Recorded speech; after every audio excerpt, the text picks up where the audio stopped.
গা ঘেঁষে দাঁড়াবেন না। পাশে দাঁড়ানো মেয়েটি চিৎকার করে উঠল।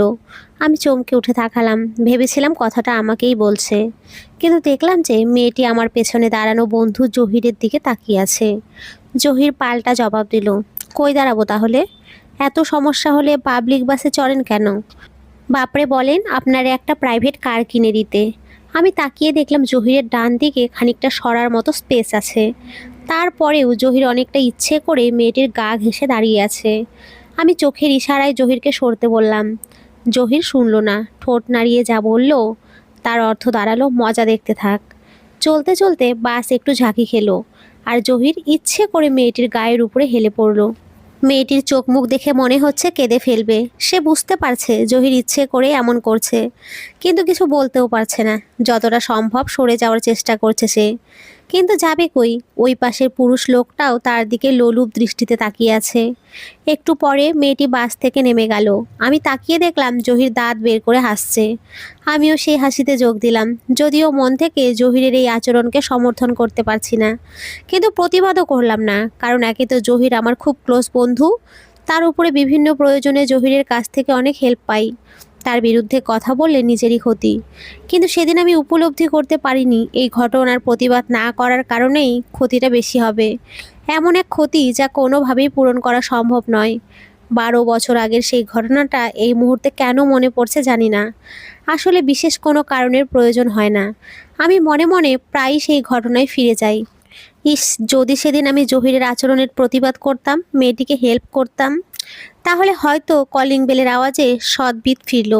ফিরে এলাম বর্তমানে। উঠে গিয়ে দরজা খুলে দিলাম। বাড়ির দারোয়ান এসেছে, দাঁত কেলিয়ে হাসছে লোকটা। সালাম আলাইকুম স্যার, ডাকছিলেন আমারে? আমি বললাম, হ্যাঁ। নতুন ফ্ল্যাটের এই অবস্থা কেন বলেন তো? দারোয়ানের মুখ থেকে হাসি মুছে গেল। কি হয়েছে স্যার? আরে ইলেকট্রিক লাইন সব নষ্ট।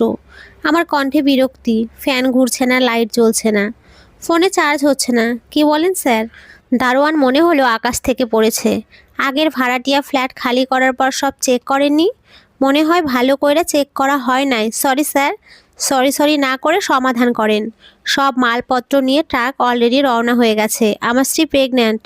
এই গরমে এখানে এসে থাকবে কি করে? স্যার, একজন মেকানিক ডাইকা নিয়ে আসবো? ভালো মেকানিক আছে এদিকে? আছে স্যার, বডি মেকানিক। হাসিতে দারোয়ানের সব দাঁত বেরিয়ে পড়েছে। খুব ভালো মেকানিক স্যার, 1 ঘন্টার মধ্যে কারেন্টের লাইন সব ঠিক কইরা দিব। ওকে, কুইক নিয়ে আসেন তাকে। দারোয়ান চলে গেল। আমি দরজা লাগিয়ে দিলাম। ফাঁকা ফ্ল্যাটে মোজা পায়ে হাঁটছি। নতুন ভাড়া নিয়েছি। এলাকাটা বসবাসের জন্য ভালোই। হই হুল্লোড় নাই, গাড়ির আওয়াজ কম। এক রুম থেকে আরেক রুমে ঘুরছি। মাস্টার বেডরুমে এসে আমি কিছুক্ষণের জন্য থমকে গেলাম। এই রুমটা আমার চেনা। 10 বছর আগে এইরকম একটা রুমেই ঘটেছিল ঘটনাটা। এখনও স্পষ্ট মনে আছে, মেঝেতে রক্তের বন্যা। এক কর্নারে পড়েছিল লাশটা। না, এখান থেকে বললেন গল্পটা আপনারা বুঝবেন না। আমি বরং ফিরে যাই ওই 12 বছর আগে বাসের ঘটনাটাতে। আসলে ওখান থেকেই তো সব কিছুর শুরু। বাসে মেয়েটির সাথে ওই রকম আচরণের পর জহির আরও সাহসী হয়ে উঠল। প্রায় সে বাসে উঠে মেয়েদের সাথে বাজে আচরণ করত। তারপর আমার সাথে দেখা হলে রসিয়ে রসিয়ে সেসব নিয়ে গল্প করত। এক সময় বাসের বাইরেও শুরু হলো তার অপকর্ম। রাস্তাঘাটে, শপিং মলে, মেলায়, টিকিটের লাইন, বিয়েবাড়ি, যে কোনো স্থানে ভিড়ের মতো সুযোগ পেলেই সে মেয়েদের সাথে নোংরা আচরণ করত। সমবয়সী মেয়ে, বড় ছোট কেউ বাদ যেত না।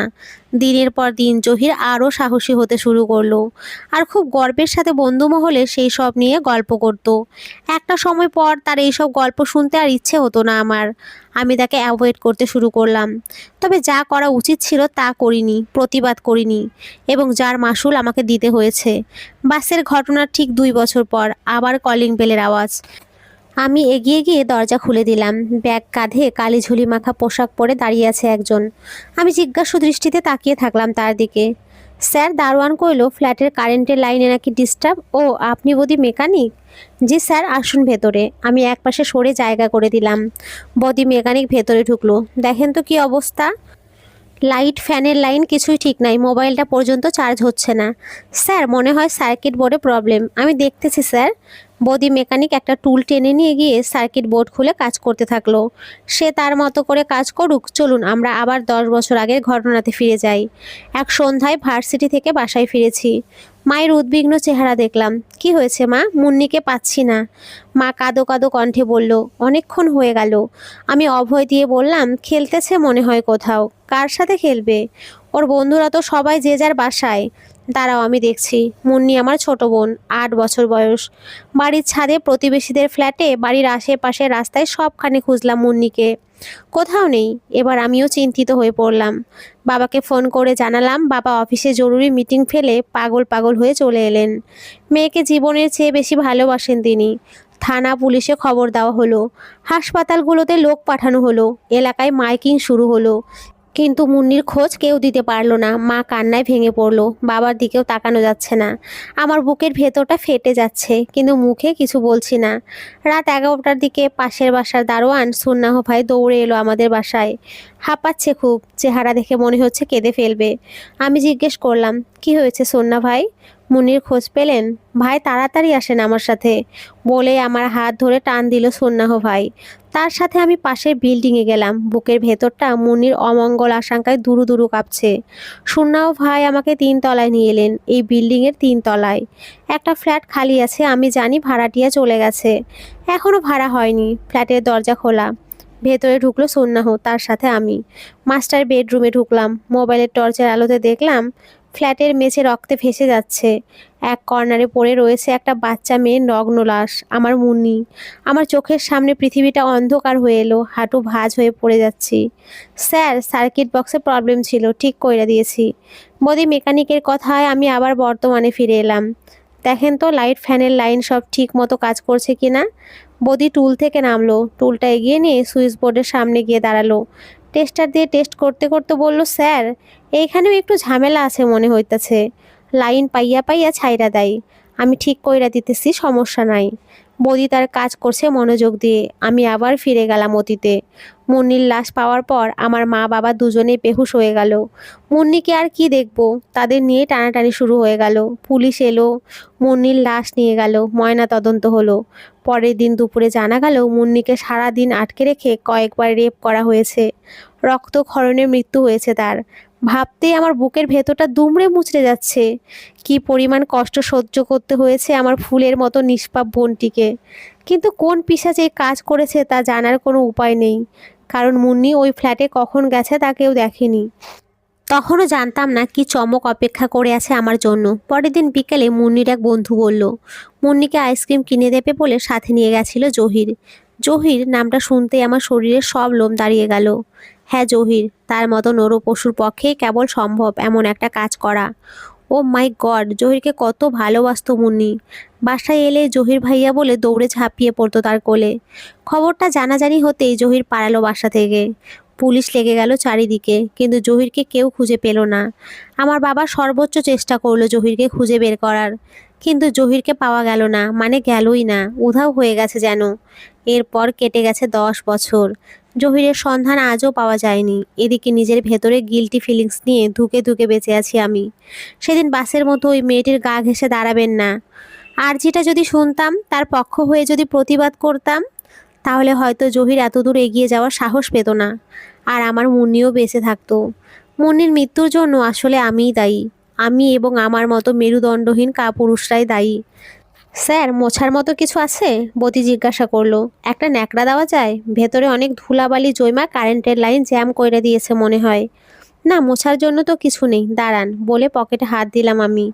একটা খবরের কাগজ বের করে আনলাম। এটা কাজে লাগাতে পারেন কিনা দেখেন। কাগজটা হাতে নিল বদি, বলল, কাপড় হলে ভালো হইতো। কাপড় তো নাই ভাই। আমি মাথা নাড়ালাম। পুরান খবরের কাগজ মনে হইতেছে।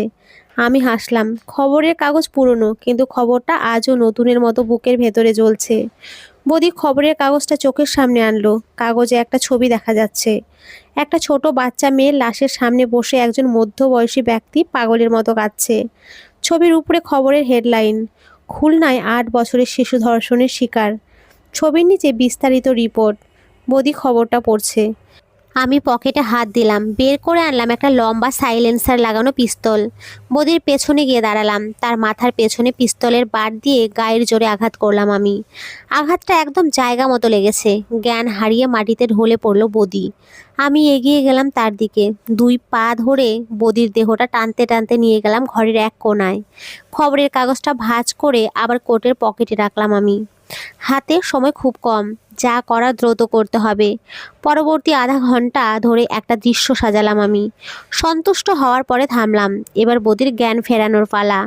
বোতল খুলে হাতে পানি নিয়ে বদির চোখে মুখে ছিটিয়ে দিলাম আমি। বার কয়েক চোখ পিটপিট করে চোখ বন্ধ করলো বদি। জ্ঞান ফিরে আসছে তার। চোখ খুলতেই নিজেকে সম্পূর্ণ দিগম্বর অবস্থায় আবিষ্কার করলো বদি। তার 2 হাত মোড়া দড়ি দিয়ে জানালার গ্রিলের সাথে শক্ত করে বাঁধা। পা দুটো একই রকম দড়ি দিয়ে কষে বাঁধা আছে। চিৎকার করতে গিয়েও নিজেকে থামালো সে। আমার হাতে ধরে থাকা পিস্তলের দিকে নজর পড়েছে তার। কেমন লাগছে বদি? নাকি জহির নামে ডাকবো তোমায়? আমি বিদ্রুপের সুরে প্রশ্ন করলাম।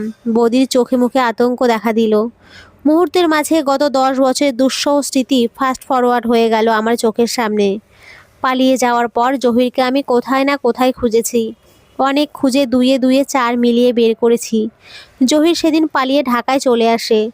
সাথে বেশ কিছু টাকা পয়সা নিয়ে এসেছিল। তাই দিয়ে গা ঢাকা দিয়ে থাকে বছরখানেক।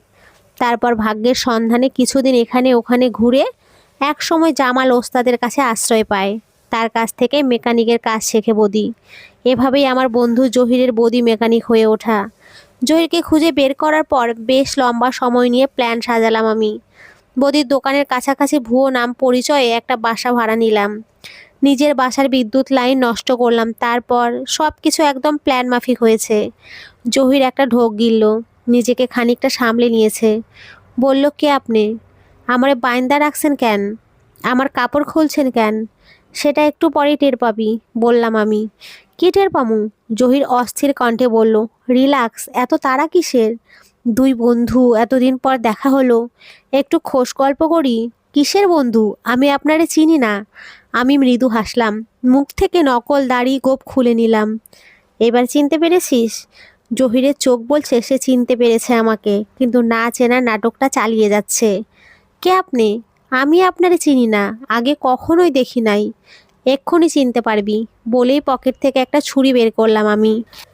আঙুল দিয়ে ধার পরীক্ষা করে বললাম, বাহ, বেশ ধার আছে দেখছি। এক পোঁচেই কেটে ফেলা যাবে।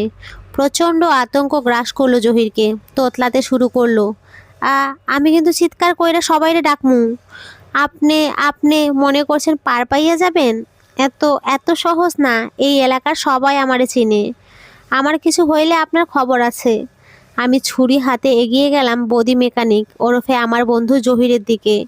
ঠোঁটের কোণে টিটকারির হাসি। বুঝলাম তোর কিছু হলে এলাকার লোকজন দুনিয়া উল্টে ফেলবে, কিন্তু তাতে তোর কি লাভ হবে বল? তোর যে ক্ষতি এখন হতে যাচ্ছে তা কি পূরণ হবে? এবার আর নিজেকে শান্ত রাখতে পারলো না জহির। ভয়ে আতঙ্কে তার চোখ দুটো মনে হচ্ছে কোটর ছেড়ে বেরিয়ে আসবে। কাপা কাপা কণ্ঠে বলতে থাকলো, দোস্ত, আমারে মাপ কইরা দে দোস্ত। আমি অনেক বড় পাপ কইরা ফেলাইছি রে, মাপ কইরা দে আমারে। উপরে গিয়ে ছোট্ট মুন্নির কাছে মাপ চাস, বলে জহিরের মুখের ভেতরে একটা রুমাল ঢুকিয়ে দিলাম আমি। জহির এক টানা কিছু বলে যাচ্ছে। মুখের ভেতরে রুমাল থাকায় শুধু গম গম আওয়াজ হচ্ছে। কি বলছে তা কিছুই বোঝা যাচ্ছে না। এবার আমি পকেট থেকে বের করলাম একটা কালো রঙের গ্লাভস। বাম হাতে পরে নিলাম। গ্লাভস পরা হাতে আমি জহিরের পুরুষাঙ্গ ধরলাম, অন্য হাতে ছুরি প্রস্তুত। বললাম, জহির, তুই যা করেছিস তার শাস্তি একটাই, সেটা হচ্ছে মৃত্যু। কাজটা করতে মাত্র 5 সেকেন্ড সময় লাগলো আমার। সমস্ত শক্তি এক করে একটানা চিৎকার করে চলল জহির। চিৎকার করার সময় তার গলার সবগুলো রগ ফুলে উঠল। চোখ দুটো মনে হচ্ছে কোটর ছেড়ে ইঞ্চি খানেক বেরিয়ে এসেছে। অসহ্য ব্যথায় অশ্রু গড়াচ্ছে গালে। মুখে রুমাল থাকায় তার সেই চিৎকার ঘরের বাইরে কেউ শুনতে পাচ্ছে না। মিনিট খানেক টানা চিৎকার করে গেল জহির। তারপর অসহ্য ব্যথা থেকে মুক্তি পেতে জ্ঞান হারালো। মাথাটা ঝুলে পড়ল বুকের উপরে। জানালার গ্রিলে হাত বাঁধা অবস্থায় ঝুলে আছে আরব্য রজনীর সেই খোঁজা চাকরদের মতো পুরুষাঙ্গ হারানো এক যুবকের অজ্ঞান দেহ। 2 পা বেয়ে নামা রক্তে ভেসে যাচ্ছে ড্রয়িং রুমের ফ্লোর। ফ্ল্যাটের দরজায় বাইরে থেকে তালা আটকে দিয়ে বেরিয়ে এলাম আমি। গুলি খরচ করার প্রয়োজন হয়নি। রক্তক্ষরণেই মরবে জহির। যেমন মরেছিল ছোট্ট মুন্নি। গা ঘেঁষে দাঁড়াবেন না। মেয়েটির সেই চিৎকার আজও আমার কানে বাজে। সেদিন যদি তার হয়ে প্রতিবাদ করতাম, তাহলে হয়তো আজকের দিনটি আমার জীবনে কখনোই আসতো না। তো বন্ধুরা, তোমরা সকলে খুব ভালো থেকো, সুস্থ থেকো।